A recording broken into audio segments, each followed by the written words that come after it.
Bienvenue sur Africa 24 dans cette nouvelle édition du 12-15. Voici les titres de l'actualité. Au Bénin, depuis le 8 janvier 2018, les magistrats font grève pour protester contre le retrait du droit de grève voté par le Parlement. En plein conflit sud-soudanais, un évêque vient en aide aux exilés. Il a déjà accueilli une douzaine de familles dans son église. Protéger les zèbres de Grévy, c'est la mission que s'est donnée le gouvernement kényan. Une campagne de recensement a été mise en place. Mais tout d'abord au Bénin, en réponse au retrait du droit de grève voté par le Parlement, le personnel de la justice et les magistrats font grève depuis le 8 janvier 2018, un mouvement suivi dans les cours et tribunaux du pays. Le Parlement béninois a voté le 28 décembre dernier ce texte qui exclut notamment du droit de grève les militaires, les gendarmes, les policiers, les personnels de la santé et de la justice. Le personnel de la santé a justement décidé samedi à l'unanimité de démarrer une grève générale à partir du 15 janvier. Lefti Ounouf et Ibrahim Diouma. Au Bénin, le mouvement de débrayage déclenché par les magistrats est suivi dans les cours d'appel et tribunaux depuis lundi 8 janvier 2018. Les députés ont retiré le droit de grève aux magistrats au cours de l'examen de la loi du 21 février 2003 portant statut de la magistrature. L'Union nationale des magistrats du Bénin a annoncé au terme d'une assemblée générale qui a eu lieu au palais de justice de Cotonou le 4 janvier 2018 une grève de 5 jours tacitement reconductible à partir du 8 janvier 2018. Je suis venu pour une légalisation, mais le constat est que les agents ne sont pas au travail, comme quoi ils seraient en train de faire la grève. Le constat, c'est qu'il y a le débrayage total. Et les agents, tels que ça s'anime, moins d'appréhension, même morosité totale. Je suis venu pour retirer une pièce. Et je ne l'ai pas eu. À travers une note de service en date du vendredi 5 janvier 2018, le ministre de la Justice, Joseph Dogbenou, a ordonné la réquisition pour la tenue des audiences programmées dans la période de grève déclenchée par l'Union nationale des magistrats du Bénin. Mais les syndicats de la justice se sont opposés à cette réquisition. Il a envie de violer la loi portant ainsi de droit de grève en République du Bénin. Non, on a déjà répondu. On a répondu. C'est en violation de la loi, un point bas. On a adressé ça à tous les chefs de juridiction pour dire personne ne sera réquisitionné.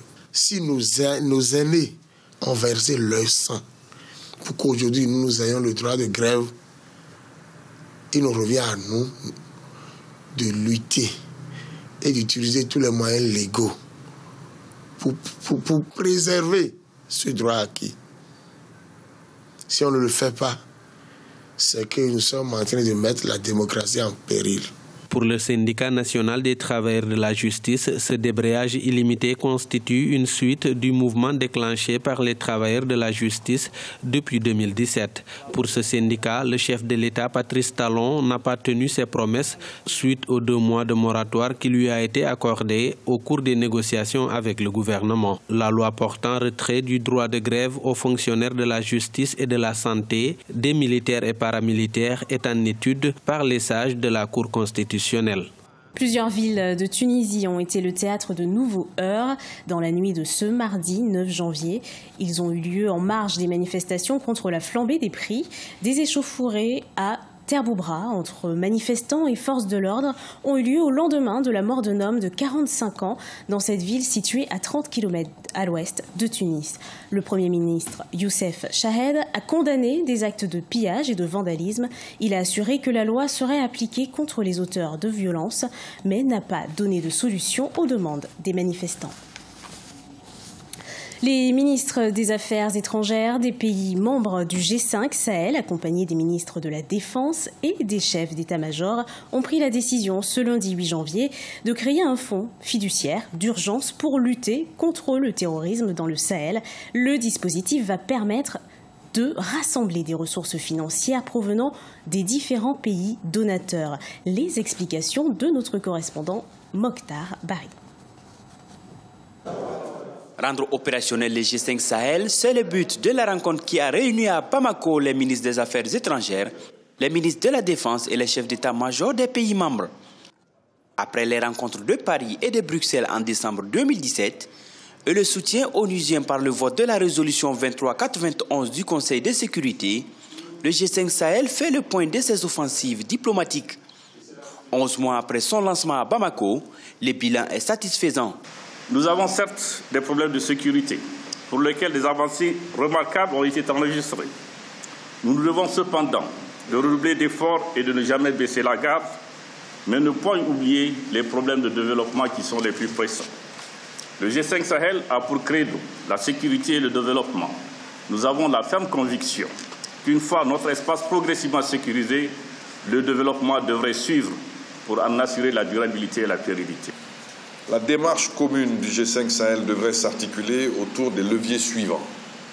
Premièrement, le maintien d'un très haut niveau de préparation et de déploiement opérationnel de la force conjointe, indispensable à l'acquisition effective des capacités militaires exigées pour atteindre sa pleine opérationnalisation. Fort du soutien des pays comme les États-Unis, la France, l'Arabie saoudite, les Émirats arabes unis, le G5 espère atteindre la somme de 423 millions d'euros prévue pour le fonctionnement de cette force.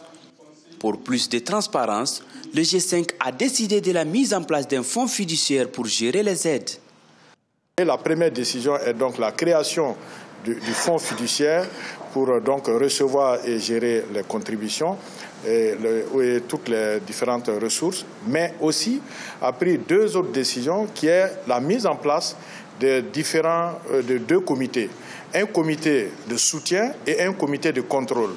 Le comité de soutien vise donc à pouvoir examiner avec donc les contributeurs, à examiner les besoins qui vont être exprimés. Et le comité de contrôle vise également à, donc, comme son nom l'indique, c'est un organe de contrôle. En rappel, le quartier général de la force conjointe est basé à Sévaré dans la région de Mopti. Prochaine étape, le sommet des chefs d'État des pays membres à Niamey en février 2018 et la rencontre des donateurs de Bruxelles le 28 février 2018.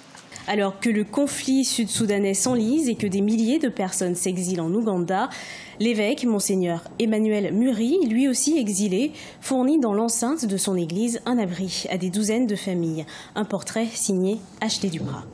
Chaque dimanche, Monseigneur Emmanuel Muri réunit ses fidèles du camp de Parolinia au nord de l'Ouganda. Des fidèles en provenance du Sud-Soudan, du comté de Kajo-Keiji, ville devenue fantôme à la suite des combats qui déciment la population depuis 4 ans. L'évêque anglican, tout comme ses fidèles, est lui aussi réfugié. Pour lui, faire suivre son église était une évidence.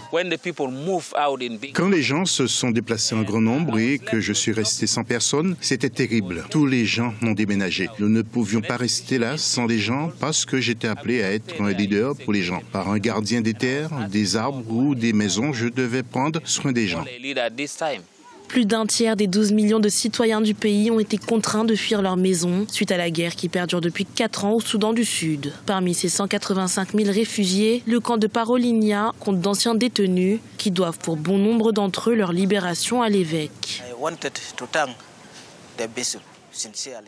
Je tenais à remercier sincèrement l'évêque pour tout le temps qu'il a passé à suivre mon cas et à suivre les cas d'autres personnes qui sont en vie aujourd'hui. Sans lui, beaucoup d'entre nous seraient morts, beaucoup d'entre nous auraient été tués.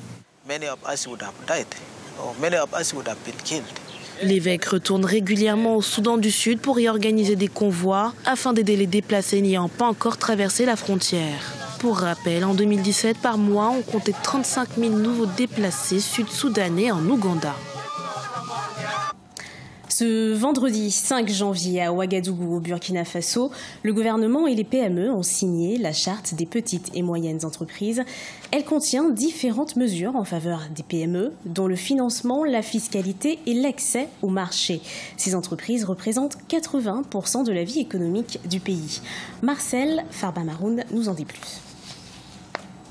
Ils sont 800, bénévoles, défenseurs de la nature ou encore citoyens, à s'être mobilisés pour recenser les zèbres de Grévy dans la réserve de Mpala Conservatory, parc qui s'étend sur 48 000 acres de savane.